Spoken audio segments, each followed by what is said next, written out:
Nearby, there is an abandoned settlement.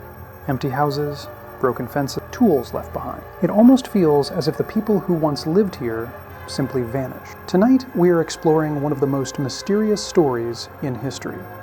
The story of the Lost Colony of Roanoke.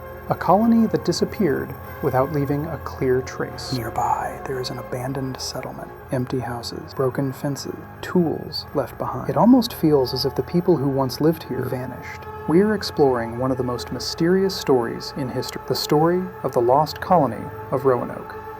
A colony that disappeared without leaving a clear trace. To understand this mystery, we need to travel back in time. The year was 1587. More than 400 years ago. During a time when European nations were exploring new lands across the ocean, England wanted to build its own colonies in the New World, just like Spain had already done. So a group of settlers sailed across the Atlantic Ocean. Around 115 people made the journey. They were not soldiers.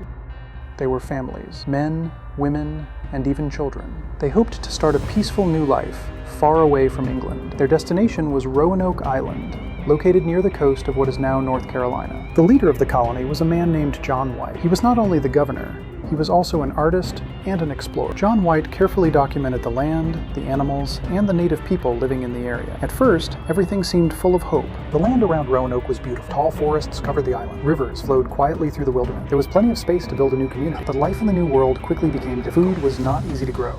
Supplies were limited. The settlers needed help to survive. The colonists often depended on nearby Native American tribes. Some tribes were friendly, others were not. Tension slowly began to grow between the settlers and the native community. Over time, the colony began to run out of important supplies. The settlers realized they needed help from England, so they made a difficult decision. Governor John White would sail back to England to bring more supplies. He promised that he would return as quickly as possible. But something unexpected happened. Soon after John White arrived in England, war broke out between England and Spain. England needed every available ship to fight against the Spanish Armada. Because of this war, White was unable to return to Roanoke. Weeks slowly turned into months. For 3 long years, the colony waited, and John White waited too. Finally, in the year 1590, he was able to sail back to Roanoke Island. But when John White arrived, something felt very wrong. The houses were still standing. There were no people, no voices, no movement. It looked as if the entire colony had simply disappeared. While searching the empty settlement, they discovered a strange clue. Carved into a wooden post was a single word, Croatoan.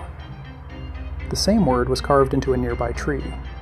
More than 400 years later, the mystery of the Lost Colony of Roanoke is still unsolved, and that single word continues to puzzle historians even today.